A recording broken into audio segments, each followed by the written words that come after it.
So good morning. I know I have not posted a lot on the journal page lately. There hasn't been a lot going on aside from stomach issues that I've been having for a while. Stomach pain and just not feeling well, nausea, hard time eating, that kind of thing. So just been working and resting. Not a lot has been going on. So today I did talk with an radiation oncologist. This morning we had a talk on the phone, and we finally came to an agreement and a decision about what we should do moving forward. So I've talked before about doing one more dose of the radioactive iodine treatment and how the reasons for doing it to exhaust all avenues of treatment to try to get into a trial if there is one available.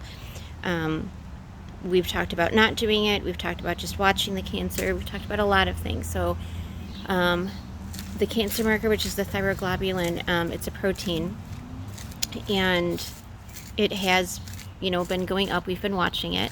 So it's not going up very fast, but it is going up, which means that there is live active cancer cells doing what cancer does somewhere within the body. So not 100% sure where they are, if it's in just one area or if it's in multiple areas that's doing it in the lungs, or if it's somewhere else. But we know for sure that there is a spot, I think in my right lung, if I remember, that is active, but doesn't really matter too much exactly where or how many. It just matters that it's happening. So next week I see the GI doctor on the 29th, I believe it is, next Thursday, I think, in the morning, and then see what he thinks. Hopefully it's just some crazy infection or something going on that I can get an antibiotic for or something, not sure. And but we'll see what he says and go from there. And I'm going to have him make sure that he sends a report or some type of communication to the radiation oncologist and to the team so that they are updated on what's going on and to know when we can start with what's next. So after GI doctor, then once we get the go-ahead that everything is okay with the stomach, that hopefully we don't need any type of intervention other than maybe an antibiotic, if that, I don't know, then we will proceed with more testing. So we're going to do a lung cancer screening, not looking for lung cancer, not because I have lung cancer, it is suspected I have lung cancer. It is because the lung cancer screening works differently, where that test they can do without contrast, and we want to make sure I don't have contrast in me. If there is, as little as possible, because unfortunately it does affect the radioactive iodine. So we have to be very careful with that. So, and that also gives different and better pictures and a better idea as to what may be going on in the lungs, to what the doctors, or the team's dealing with. So we'll have that one done, more blood work, possibly another ultrasound of the thyroid area. They've all come back negative, which is good from day one, but bad at the same time because it's not showing anything that is there. So I guess it depends on how you look at it.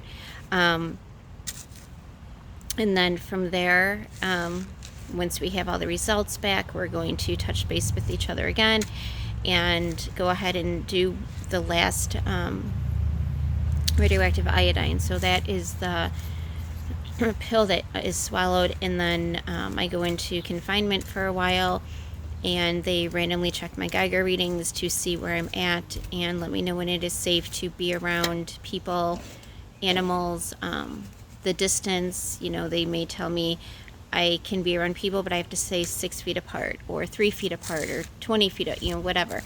Let me know whether or not I can go to a grocery store, when I can go to work, things like that. So last time, which was the only other time that I did this, it was 1 month off of work, and then I wasn't around my daughter and my grandbaby for, I believe, 2 weeks. Wasn't around the animals for quite a while, We had the farm, and we had well over 100 animals on the farm, and so I had people taking care of them. My son mostly did all of it on his own with that, and my daughter's boyfriend helped some because they were living with us at the time. So right now we're renting a duplex, so it might be tricky, but I do have a bit of a plan. So we'll see. I had a talk with the team and, make sure that what I want to do and what I'm thinking is going to be suitable. The person, we have a whole house, but then there's a person renting like an apartment above us. So that person is moving out soon, and so if the timing is right, we can do this when that's empty, and then everything will work out well. If not, I do have another plan. So I do have a fenced-in backyard. It's a privacy fence, and the houses are not terribly close together. So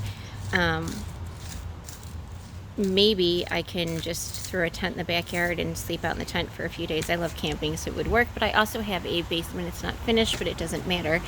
That I can throw a inflatable mattress down there and be down there for a couple days if need be. So there are options, but again, these are things I have to bring up to the team and talk to them about for safety for everyone around me.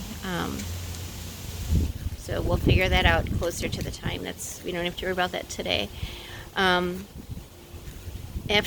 the radioactive iodine, then it will be a series of tests again. We'll have the whole body scan. We'll have different tests done to see how things are going and periodically monitor things. And obviously the goal is to shrink as much as we can, try to get the thyroglobulin numbers down, which is the cancer marker, the protein that I was talking about. We need to get that number down. And after that, it's basically, just wait and watch, and then worry about quality of life and comfort care. This is it, my very last attempt. I say that because this is, the last time I can do this, the radioactive iodine. So some people may look at it as your last attempt at life. Some may look at it as, your a new beginning of opening doors to possibly having a trial if one is safe and comes available and it's appropriate for you. I mean, there's, I guess, depends on how you look at it. I look at it both ways. I'm not getting my hopes up for a trial. I'm not getting my hopes up for anything. Whatever the outcome is, it is, and we will face it one day at a time, and it's all we can do. Cancer is not fun. It always sucks to be reminded, you've got progressive cancer. You need to focus on quality of life. I've always lived a busy, active life as I could, work a lot, take care of my own animals, be on the farm, go on other people's farms and help them, go out and do activities, just stuff all the time. I'm a very active person, at least until this happened, because it has slowed me down tremendously. So I have not been able to do a lot of what I would normally do every day. All I want to do is sleep. I'm exhausted and tired, and even work it's draining. It's really hard. So I used to be able to work 60 plus hours a week with no problem and still have a crap ton of energy, and it's gotten harder. I don't work anywhere near 60 hours a week anymore. I can't. But life's become a challenge, so this is going to set me back even more. However, hopefully it's going to be a good thing, and it's going to help slow down the cancer even more, to give me more time to be here to try to, be with my grandbaby, enjoy life, whatever. Who knows? Maybe it'll give me a couple more years, 10 years. I don't know. I don't have a prognosis. As you know, I am staged at stage 4. I was diagnosed at stage 4. It does not mean I'm actively dying. I can live for years at stage 4 cancer as long as it is treated and manageable. And that's all we're doing right now, is treating it, the cancer. That's all we can do. But this is the last treatment I can have, unless there is a trial that comes available that's appropriate to me and safe and is not going to cause more long-term medical problems for me that I'm going to have to deal with, because it's not worth it. Again, it's quality of life. that I'm going to focus on, that I think is best for me to enjoy life and not be absolutely miserable and sick and in pain every day, and to the point I can't function and do a lot of things. I can function and do things now. I may not be able to do everything I'd like to do or could do, but I'm going to do as much as I possibly can. I have to be careful because bones keep breaking, and I get sick, and I have belly issues and other stuff going on, so still have to be careful. But I'm still gonna take advantage of being here every day that I wake up and enjoy life as much as I possibly can. And some days it's hard. I want to go to sleep. I don't want to wake up until this is all over with, but this nightmare is not going to end like that. It's going to stay here, but it could be worse. So I'm going to make Betty White proud. I always say Betty White's strong, and the woman has practically lived forever, and had so much life in her until the day that she died. And so that's why I try to follow in that woman's footsteps. She was always happy, always shining, always the life of the party. Never let things get to her. She said hot dogs and martinis were what kept her going. I won't do the martinis, but I'll do a hot dog and a margarita. So we'll see if me changing her theory up a little bit helps me. But anyway, that's where we're at today. So I have the day off. I'm sitting outside just enjoying the sun. For those of you that don't know me well, I live in Illinois, and the weather's usually crappy here and unpredictable. Today I have a day off work where it's absolutely beautiful outside. So I have my dog sitting here. I got her swimming pool up and filled with water for her and ready to go. And we're just kind of sitting outside, chilling out. Just enjoying the weather, not really doing much today.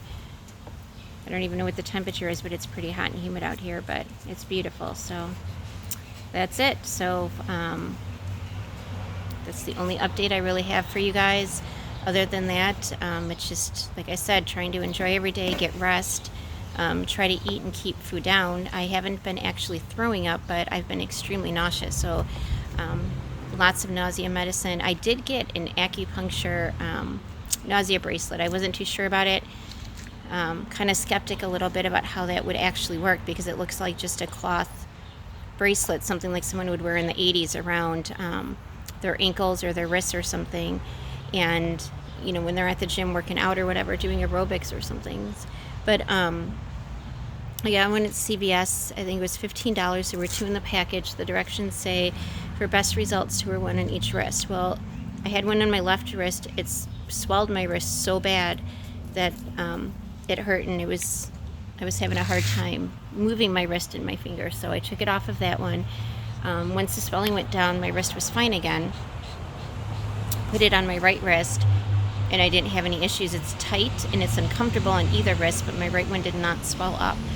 But I'm thinking that it does help, because I was able to eat a little bit with it. I ate like just about half of a hot dog when I was with my grandson on Monday, and the night before that I ate a little bit of chicken. So it seems possibly to be helping. Now granted, I did also have nausea medicine as well, so it might be a combination of both. I'm not sure, because the nausea medicine itself has not been enough.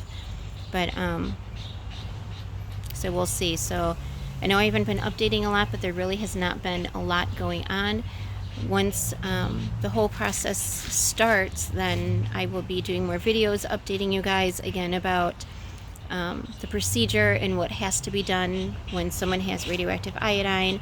I'll talk to you guys about the tests, why we're doing them, what they're looking for, all that kind of stuff. So hopefully you guys find this information helpful if you or someone you know are going through anything like this. And if you or someone you know is, all I can say is live life one day at a time. Don't think about the future. Don't think about tomorrow. Think about yesterday. Look at all the stuff that you went through yesterday. Look at the stuff you went through last week, and look at where you are today. Is today a better day? And that's what you need to focus on, because if you don't look at it as a positive outlook that, God lets you wake up in the morning, you're here, you may have a shitty day or moments because you're throwing up, you're in pain, you're not feeling good. Yeah, that sucks, but, it could be worse, and it's probably better than what you had a week ago. So, the point is you're here, you're working, you're able to go out and do stuff, and that's what you need to focus on. So it's not easy. People say I make it look easy and that it's, not as stressful. I don't stress over it so much, but not everyone sees that side of me. There are days that I do. I cry, I get pissed, I'm miserable. I live at a pain clinic. I mean, there are parts of this that suck, but one day at a time. It's all you can do. You have to stay positive and just keep moving. So I will update you guys again as soon as I know anything. I'm gonna get my dog inside. She's sitting at the door, waiting to go in. She's panting. She's pretty hot. So I will update you guys later.